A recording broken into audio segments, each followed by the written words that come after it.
Have you ever lost your temper over something small? A car cutting in front of you, a message that took too long to arrive, a person who said the wrong thing at the wrong time, and then later you felt it. That quiet shame, that heavy feeling in your chest. You knew somewhere deep inside that your reaction was bigger than the moment deserved. We live in a world that moves fast, a world that rewards the quick reply, the sharp comeback, the instant decision. We are taught that speed is strength, that hesitation is weakness, that if you are not moving, you are falling behind. But what if that is wrong? What if the most powerful thing you can do in any moment is nothing? Today's lesson comes from one of the oldest and deepest traditions in human history. It comes from the teachings of Buddha, and it will ask you to consider something surprising, something that goes against everything the modern world tells you. It will ask you to consider that patience is not weakness, that stillness is not emptiness, that the person who can sit quietly in the storm is not the one who has given up. That person is the one who has won.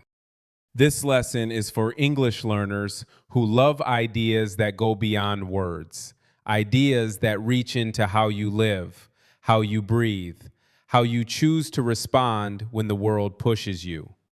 By the end of this video, you will not just understand patience, you will feel it differently. You will see it the way Buddha saw it, not as waiting, not as giving in, but as the greatest power any person can develop. We will explore 6 lessons today, 6 ideas that will stay with you long after this video ends.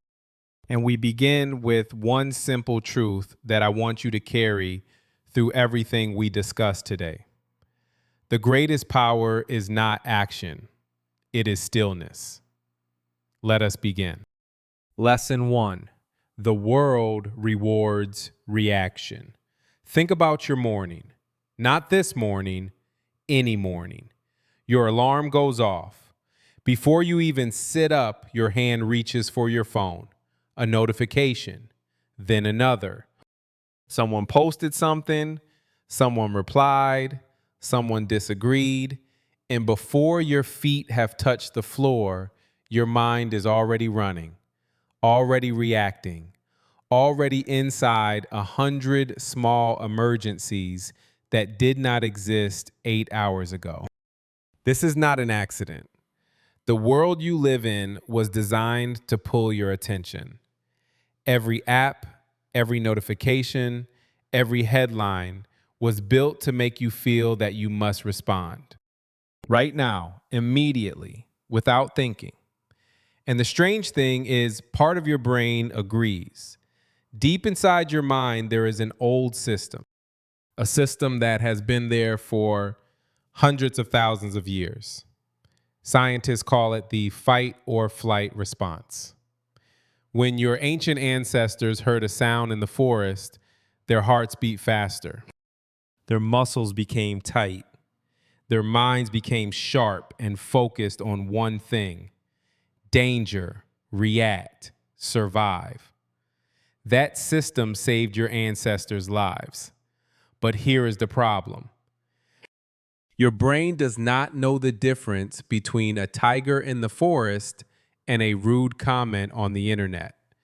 To your nervous system, they feel the same.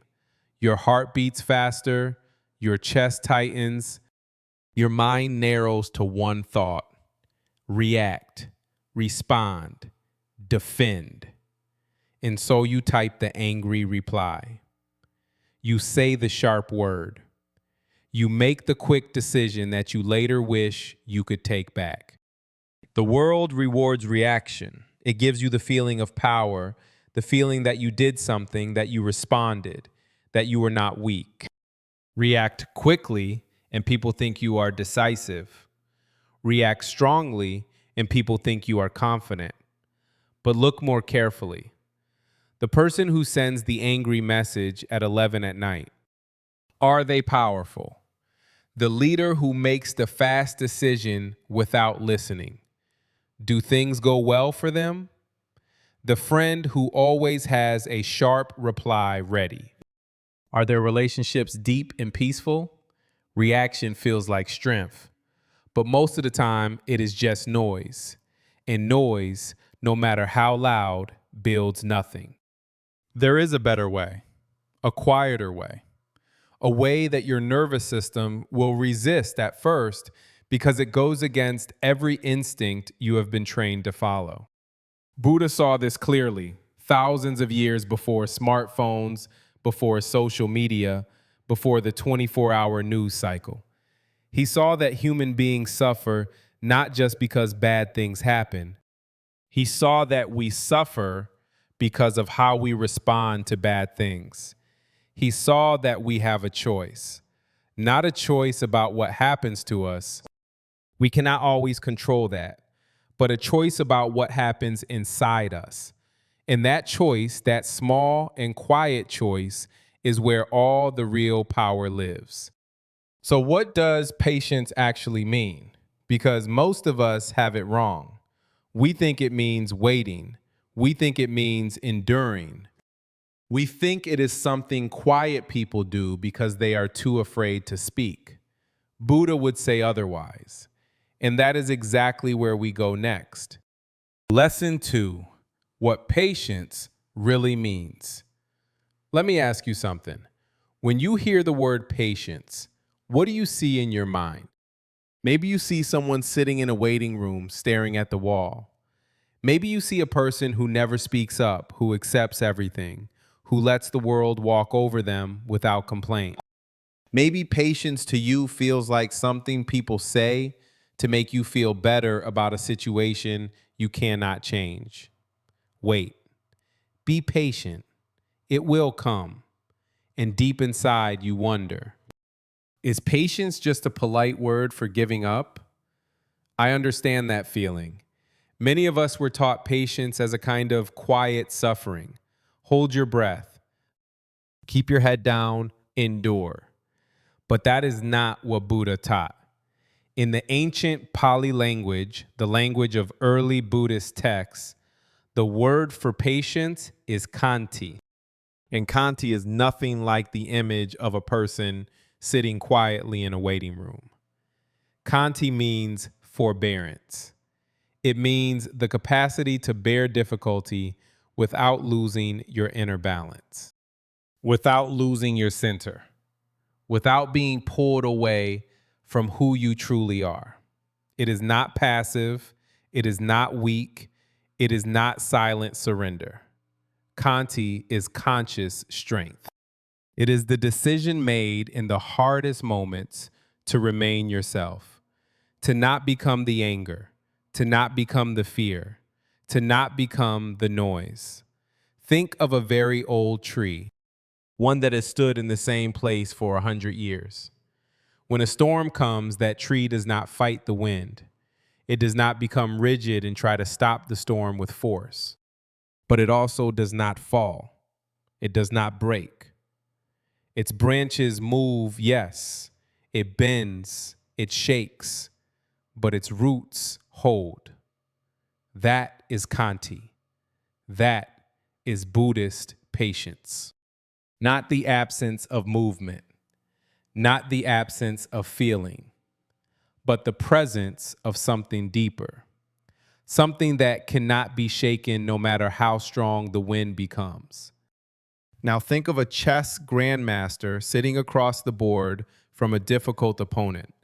They do not play the first move that comes to mind. They do not rush because the clock is ticking or because the opponent is watching. They sit, they breathe, they look at the whole board, every piece, every possibility, every danger. And then when the moment is right, they move. That stillness before the move is not weakness.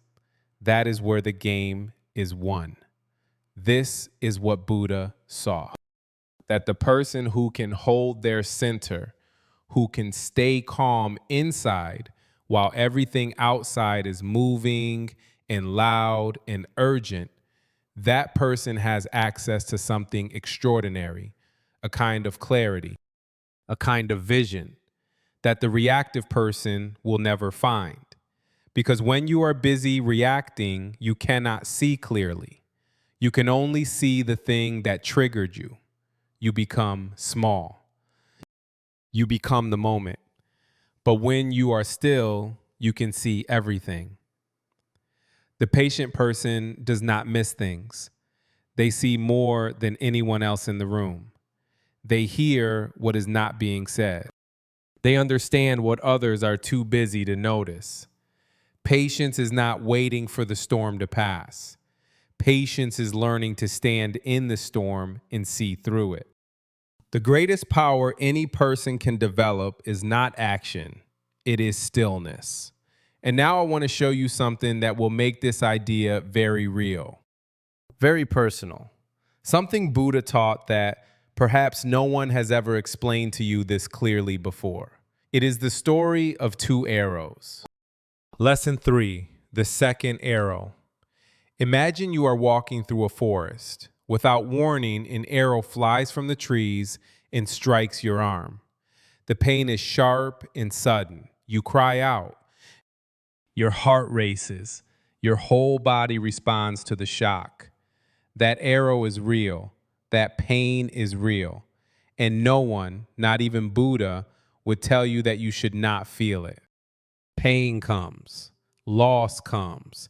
Disappointment comes. Somebody says something cruel. Something you worked hard for falls apart. A relationship ends. A door closes. The first arrow finds all of us sooner or later. That is simply the nature of being alive. But then something else happens. While you are still holding your arm, still feeling that first sharp pain, your mind begins to move. Why did this happen to me? Why is my life always like this? I should have been more careful. I knew this would happen. Everything always goes wrong. I am so stupid. This is not fair. I cannot believe this. I will never recover from this. And in that moment, without even realizing it, you pick up a second arrow and you shoot it into yourself. Buddha taught this idea with great care. He said that paying the first arrow is unavoidable. We cannot walk through life without being hurt. We cannot love without risking loss. We cannot try without risking failure. The first arrow is part of the human experience, and resisting it only makes it worse. But the second arrow, that one is a choice. The second arrow is the story we tell about the pain, the anger we pour on top of the hurt, the shame we add to the disappointment, the worry we stack on top of the bad news. The second arrow is everything we do to ourselves after something difficult happens. And here is the truth that Buddha saw so clearly. Most of our suffering does not come from the first arrow. It comes from the second. Think about a time when someone criticized you, at work perhaps, or in your family, or someone you cared about said something that cut deep. The words themselves, that is the first arrow. It hurts. Of course it does. But what happened next inside your mind? You replayed the moment again and again, like a video that would not stop. You imagine what you should have said. You felt the heat of embarrassment rise in your chest every time you thought about it. You started to wonder if they were right. You questioned yourself. You stayed awake at 3 a.m, turning it over and over, squeezing every drop of pain from a moment that had already passed. That is the second arrow. And you held it, you aimed it at yourself, and you chose without realizing you were choosing to fire. Now pause here, because this is important. Stillness is not about pretending the first arrow did not hit you. Stillness asks nothing of that kind. Being tough, being cold, forcing a smile when your heart is heavy, none of that is what this means. Stillness is about the pause between the first arrow and the second. That pause is where your power lives. In that moment, that brief and quiet space between something happening and your response to it, you have a choice. Not a big choice, not an easy choice, but a real one. You can reach for the second arrow, or you can put it down. And putting it down does not mean you stop caring. It means you stop adding pain to pain. It means you let the first arrow be what it is without making it into a story about everything that is wrong with you and your life and the world. A surgeon who makes a difficult mistake during an operation feels the weight of that moment deeply. They must. That is the first arrow, and it matters. But the great ones, the ones who continue to help people for 30 more years, they learn not to fire the second arrow. They examine what happened, they learn, they breathe, and they walk back into the next room and they do their work. Not coldness, courage. That is the discipline of a still mind. In that pause, in that small, quiet space between what happens and what you do next, you will find something remarkable. And there in that space, you find yourself again. And now let me tell you a story. A story about a man who came to Buddha with fire in his eyes. A man who wanted to hurt. And what Buddha did, which was so simple and so unexpected that it stopped everything. Lesson 4, the gift of the insult.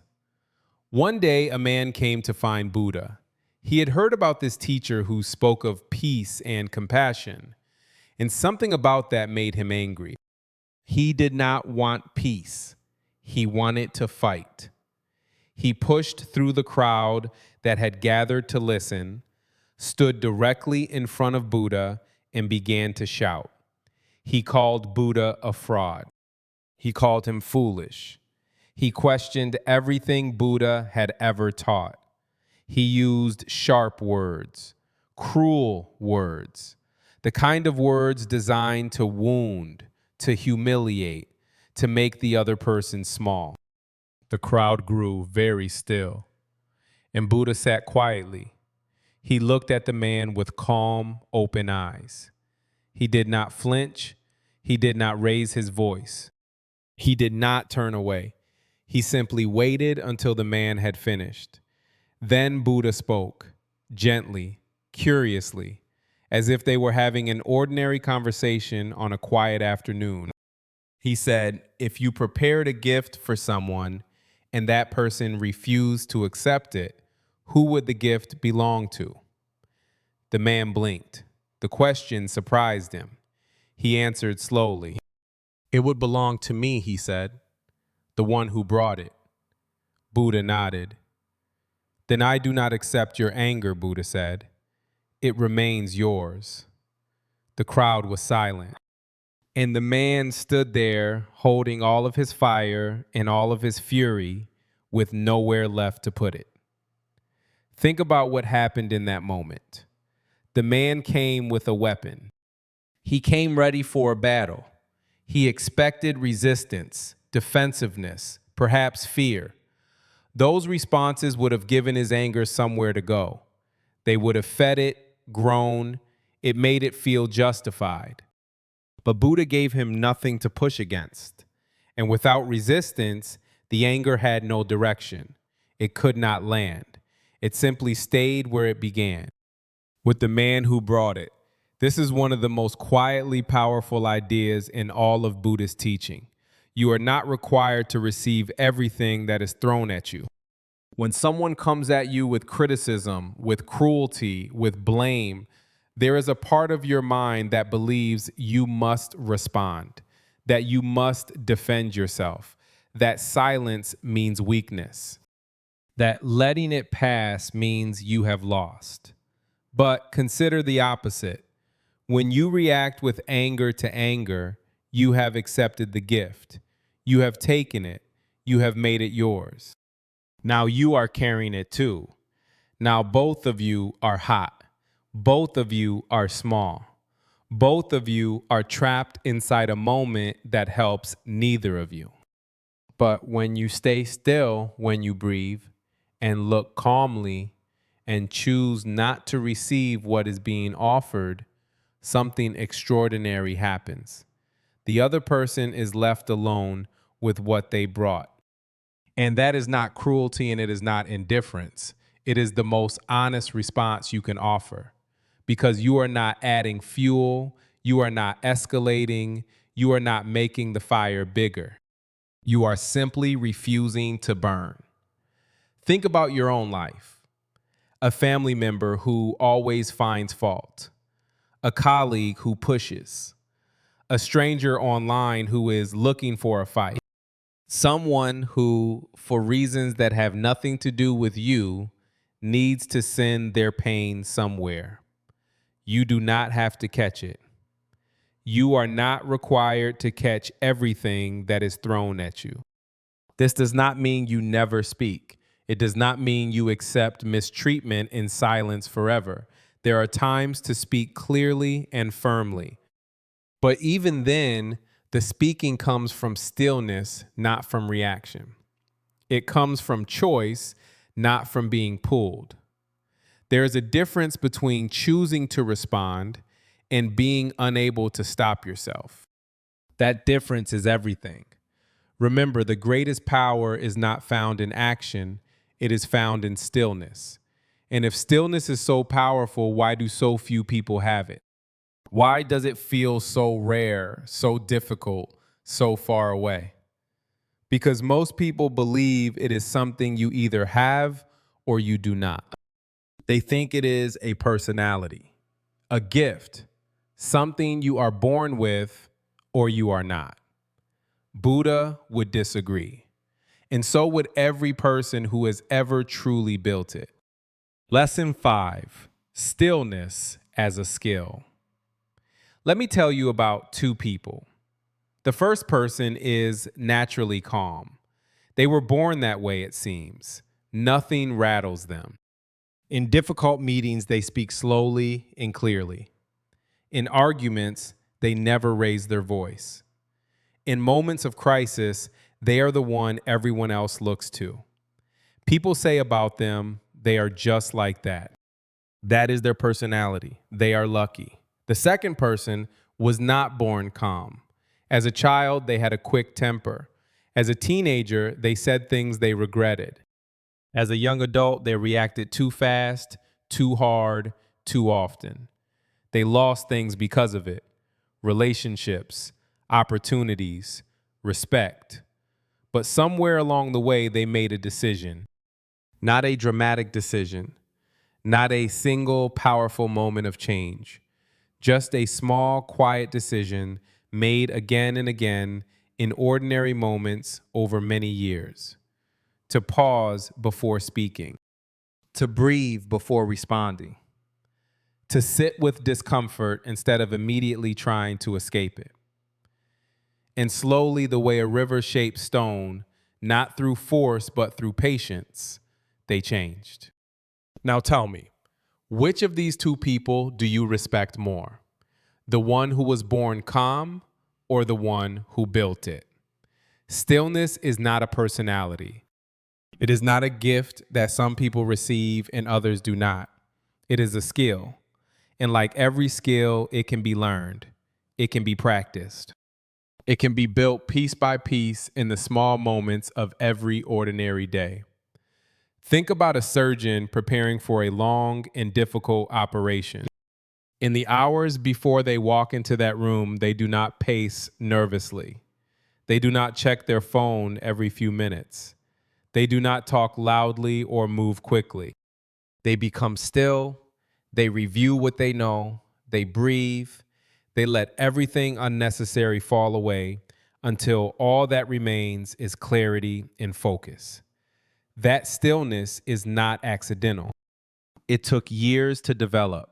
It was built through thousands of hours of practice, through countless difficult moments where the temptation to panic was real and they chose again and again not to.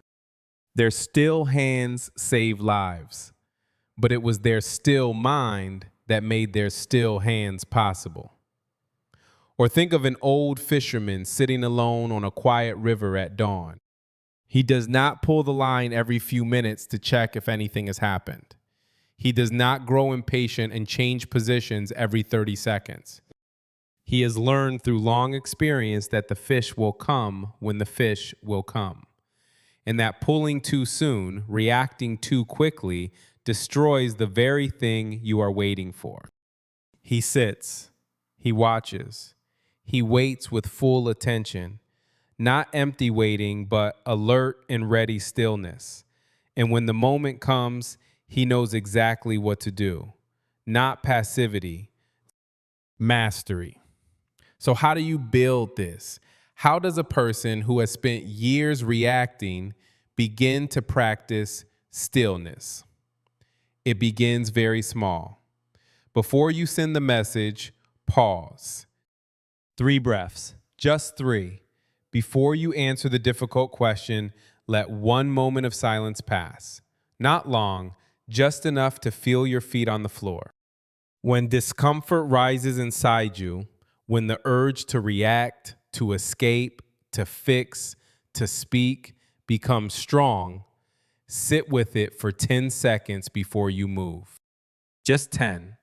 You will be surprised what you find in those 10 seconds. You will find that most urgency is not real urgency. You will find that most fires go out on their own if you do not add air. You will find that the pause, that small and quiet pause, gives you something that no amount of quick reaction ever could. It gives you choice. You do not find stillness, you build it, 1 moment at a time.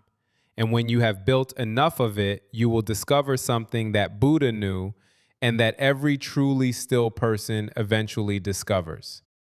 That you can be fully present in the most difficult moments of your life, feeling everything, seeing everything, and yet not be controlled by any of it. That is not distance. That is not coldness. That is the lotus. And that is exactly where we go next. Lesson 6, the lotus principle. There is a flower that has meant something to human beings for thousands of years. You have seen it perhaps. A large, soft bloom, pink or white. Perfectly clean, perfectly open, floating on the surface of still water. The lotus flower. And if you have only ever seen it from above, from a distance, you might think it simply appeared there. Beautiful and clean and effortless, sitting on the water as if it had always been there.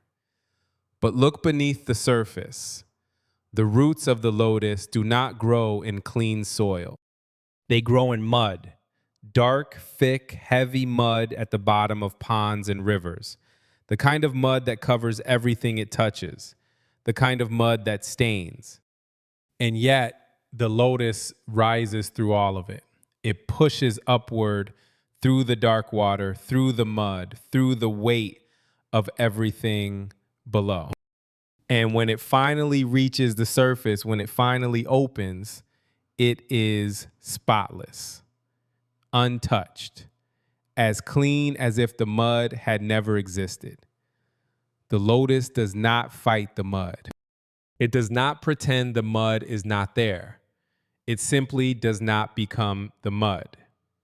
This is the final and perhaps the deepest lesson Buddha offers us on stillness, because there is a misunderstanding that many people carry, a misunderstanding about what it means to be a calm person, a patient person, a still person. They think it means you do not feel things. They think it means you are distant, disconnected, that you have somehow turned down the volume on your emotions until they are quiet enough to manage. That to be still, you must become a little cold, a little less alive. This is not true. The lotus feels the mud. It grows through it every single day. A truly still person does not feel less. They often feel more deeply, more clearly, more completely than the reactive person who is too busy responding to actually experience what is happening. What stillness gives you is not distance from your feelings. It is the ability to be fully inside your feelings without being ruled by them. Think about what that means. You can feel hurt without becoming a hurt person. You can feel angry without becoming an angry person. Fear can move through you without defining who you are. You can feel grief, deep and real grief, and still know that the grief is moving through you, not consuming you. In Buddhism, this quality has a name, upekkha. It means equanimity, a deep and steady inner balance. Not a wall you build between yourself and the world, something much more alive than that. The capacity to be fully present, fully feeling, fully engaged with whatever is happening while remaining grounded in something deeper than the moment. Like a tree with very deep roots. The branches move in every wind. The leaves shake and turn. The whole tree responds to the storm, but the roots hold. And because the roots hold, the tree does not fall. You are the tree. Your feelings, your reactions, your responses to the world, those are the branches. They move. They must move. That is what it means to be human and alive and connected to other people. But your stillness, the thing you have been building, one small moment at a time, that is the roots. And with roots deep enough, you can live fully in this world. In all its noise and speed and difficulty and beauty, you can love people without losing yourself. You can do hard things without being broken by them. You can sit in the middle of the storm and still somehow be at peace. Not because the storm is not real, but because you are rooted in something the storm cannot reach. This is what Buddha was pointing toward across thousands of years through stories of arrows and insults and old trees and still water. Not a life without difficulty, but a life where difficulty no longer has the final word. The world will still be fast. People will still be unkind sometimes. Things will still go wrong in ways you did not expect and did not deserve. The mud will always be there, but you do not have to become it. You can rise through it, clean and open and unhurried, just like the lotus. And so we come to the end of today's journey. Let us walk back through what we have discovered together. In lesson 1, we saw that the world rewards reaction, that your brain was built for speed, for danger, for immediate response, and that in the modern world, that ancient system is working against you. In lesson 2, we learned what patience truly means. Not waiting, not enduring, but Kanti, the conscious strength to remain yourself when everything around you is pulling you away. In lesson 3, we met the 2 arrows. The first arrow, the pain that finds us, is unavoidable. But the second arrow, the one we fire at ourselves through anger and shame and endless replay, that one is always a choice. In lesson 4, we sat with Buddha and the man who came with fire in his eyes. And we learned that you are not required to receive everything that is thrown at you. You can simply choose not to catch it. In lesson 5, we understood that stillness is not a personality. It is a skill built in small moments. 3 breaths before you speak, 10 seconds before you react, a pause between what happens and what you do next. And in lesson 6, we found the lotus, rising clean through the mud, feeling everything, becoming nothing it does not choose to become. Now I want to ask you something. Think about your life right now. Not in general, specifically. Is there a place where you have been firing the second arrow? A situation where you have been catching gifts you never needed to receive? A moment repeating itself where you could choose the pause instead of the reaction? You do not have to change everything today.